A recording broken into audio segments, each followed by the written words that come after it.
अस्सलाम वालेकुम। हम बात कर रहे थे पर्सनालिटी डिसऑर्डर्स की। आज हम इसमें एक कैटेगरी है जिसे हम एक्सेंट्रिक पर्सनालिटी डिसऑर्डर्स कहेंगे, जिसमें टाइप ए पर्सनालिटी डिसऑर्डर्स की बात कर रहे थे।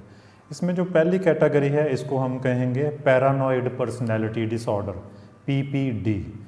ये बहुत कॉमन है। इवन दैट कोई भी साइकोलॉजिकल पेशेंट आता है तो उसमें पैरानोया पाया जाता है। What is Paranoia? पैरानोया है क्या? पैरानोया कहते हैं शकूक व शुबहात को। जब आपके क्लाइंट को लगता है कि उसका पीछा किया जा रहा है, उसके ख़िलाफ़ साजिश हो रही है, सब लोग उसके ख़िलाफ़ हैं, उसके घर वाले उसको अंडरस्टैंड नहीं करते, सब चाहते हैं कि ये नाखुश रहे, इसे पागल समझा जा रहा है, इस तरह के थॉट्स होते हैं। Paranoid personality disorder is a pattern of distrust. ये दूसरों पे एतबार नहीं करते। एंड सस्पिशियसनेस, ये हर किसी को शक की निगाह से देखते हैं। Such that others motives are interpreted as malevolent. ये दूसरों को बदतमीज़ ख्याल करते हैं, अपना दुश्मन ख्याल करते हैं। People with paranoid personality disorder often don't think their behaviour and way of thinking are problematic.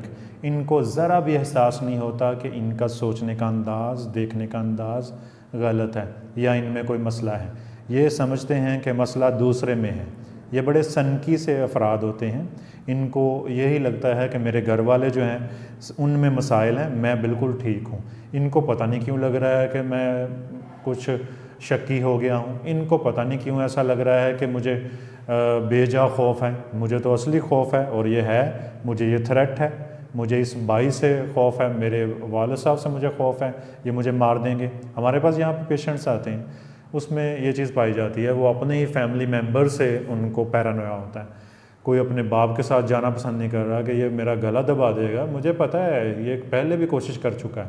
हालांकि ऐसा ज़रा भी नहीं होता। किसी को अपने भाई के साथ ऐसे क्लैशेस होते हैं।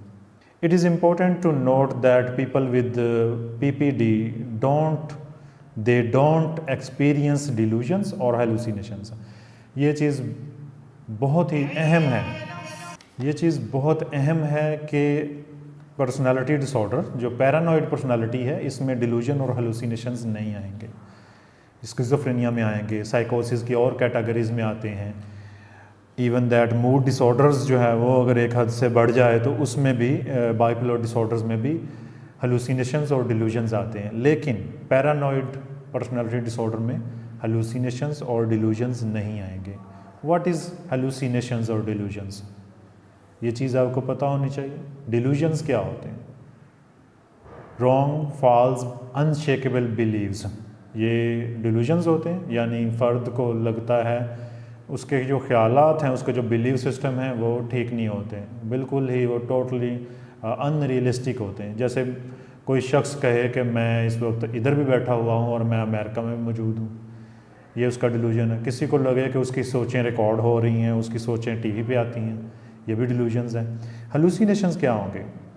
When we perceive stimuli when it is actually not present. कोई चीज़ मौजूद ही नहीं है, आपको सुनाई दे, कोई चीज़ मौजूद ही नहीं है, आपको दिखाई दे, कोई चीज़ अपना वजूद रखती नहीं है और आपको उसकी स्मेल्स आए।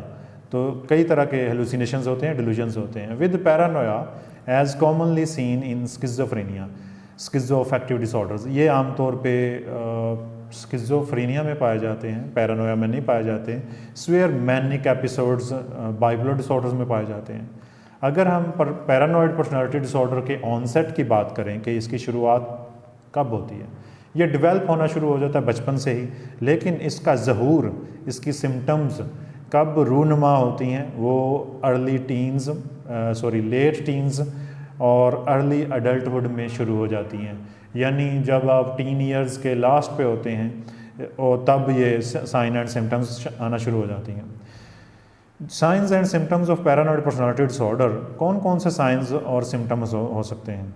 PPD, paranoid personality disorder, are always on guard. इनको हमेशा एक तहफ़्फ़ुज़ का एहसास रहता है कि मुझे ख़तरा है। Believing that others are constantly trying to demean, इनको हमेशा यही एहसास रहता है कि दूसरे इनके साथ बदतमीज़ी करेंगे, इनको कोई तकलीफ़ पहुंचाएंगे, इनको कोई थ्रेट दे देंगे। These generally unfounded beliefs as well as their habits of blame and distrust, बल्कि ये इनकी आदत का हिस्सा बन जाएगा कि ये दूसरों को मुर्दे इल्ज़ाम ठहराएंगे, ब्लेम करेंगे और दूसरों पे एतबार नहीं करेंगे। Interfere with their ability to form close और इवन वर्केबल रिलेशनशिप्स।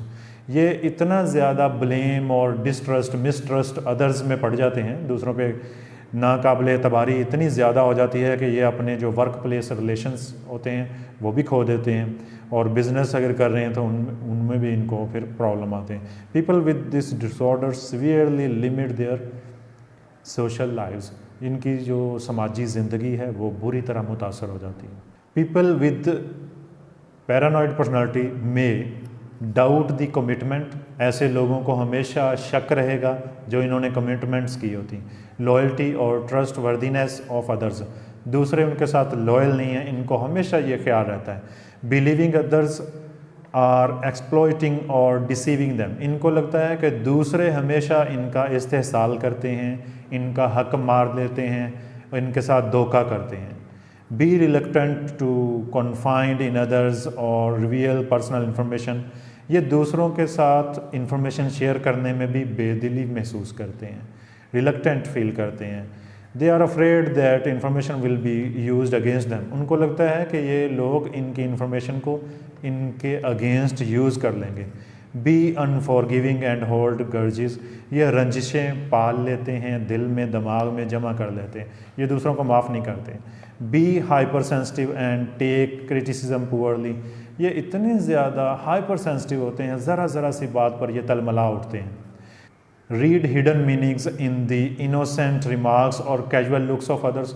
अगर कोई दूसरा फ़र्द मुस्कुराया है या उसने आंखें खोल के इनको देख लिया है तो इनको उनके मासूम से जेस्चर्स पे भी शक हो जाएगा कि इसने ऐसा क्यों किया, ये मेरी तरफ देख के मुस्कुराया क्यों था, ज़रूर कोई गड़बड़ है, मेरे ख़िलाफ़ साजिश हो रही है, यकीनन ये मेरे ख़िलाफ़ था, इसने ऐसे क्यों किया। कोई कम्प्लीमेंट दे दें इनको, कोई छोटा सा कोई रिमार्क दे दें, हर चीज़ का ये नेगेटिव मीनिंग लेंगे और उसे एक तीर की शक्ल दे के अपने कलेजे में मारेंगे। Perceive attacks on their character that are not apparent to others.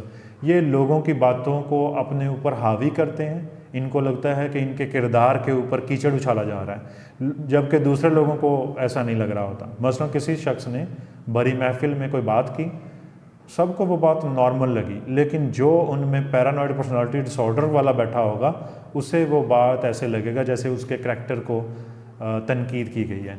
Have persistent suspiciousness.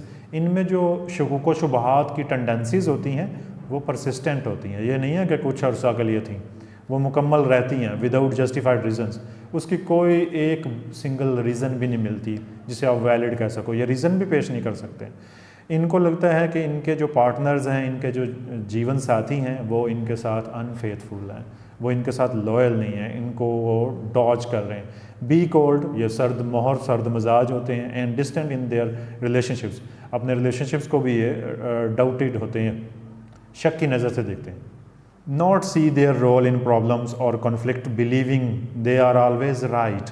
ये हमेशा समझते हैं कि ये हक पे हैं और ये सच्चे हैं, कभी भी ये अपनी गलती नहीं तस्लीम करते और हमेशा उनको लगता है कि दूसरे पता नहीं क्यों उसके पीछे ही पड़ गए। हैव डिफ़िकल्टी रिलैक्सिंग, ऐसे लोग रिलैक्स नहीं रह पाते, हमेशा ये जो है तनाव की शक्ल में रहते हैं, स्ट्रेस्ड रहते हैं। अच्छा, अगर इनकी काजिज़ की बात की जाए, कौन सी वजूहात ऐसी हैं जो किसी फ़र्द को पर्सनालिटी डैमेज कर देती हैं, किसी फ़र्द को वो PPD का शिकार कर देती हैं, पैरानॉइड पर्सनालिटी बना देती हैं। तो इसमें एक कम्बिनेशन है इन्वायरमेंटल और बायोलॉजिकल। हमें हमेशा हम यही कहेंगे कि कोई भी बच्चा जब बड़ा होता है तो उसके कुछ इमोशंस हैं जो निगलेक्ट किए गए हैं। उसको फिज़िकली भी निगलेक्ट किया गया, घर में उसको ज़्यादा सपोर्ट नहीं किया गया, उसे कॉर्नर कर दिया गया, स्कूल में भी ऐसा ही हाल था। इस तरह की जितनी भी चीज़ें होती हैं, मसलन किसी प्यारे की मौत वाक़या होगी, कोई और इशू हो गया, ये सारे सानेहात किसी भी फ़र्द को वल्नरेबल कर देते हैं साइकोलॉजिकल डिसऑर्डर्स के लिए। जब भी ऐसा क्लाइंट हमारे पास आता है कोई भी साइकोलॉजिकल डिस्टर्बेंस को लेके, तो क्लाइंट के साथ हमने क्या करना होता है, क्लिनिकल इंटरव्यू करना होता है, उसके साथ उसकी पास्ट हिस्ट्री पूछनी होती है। तो ये उसमें डिफेंसिव हो जाते हैं, इनको शक होना शुरू हो जाता है कि ये मेरे से इतना क्यों सवालात कर रहा है। हम इनके रिलेशनशिप्स के बारे में पूछते हैं, ख़ासकर childhood relationships, previous work history पूछते हैं, कहाँ पे काम करते रहे, कहाँ पे रहे, कैसी ज़िंदगी गुजरी। और इसके अलावा हम इनकी रियलिटी टेस्टिंग भी करते हैं ताकि पता चले कि इसको क्या क्या प्रॉब्लम्स हो रहे हैं। इसके अलावा हम इनकी इम्पल्स कंट्रोल मैनेजिंग भी करते हैं, जिससे हम इसको रिलैक्स करने में कामयाब हो जाते हैं। फिर इसका ट्रीटमेंट फर्दर चलता है। अल्लाह हाफिज़।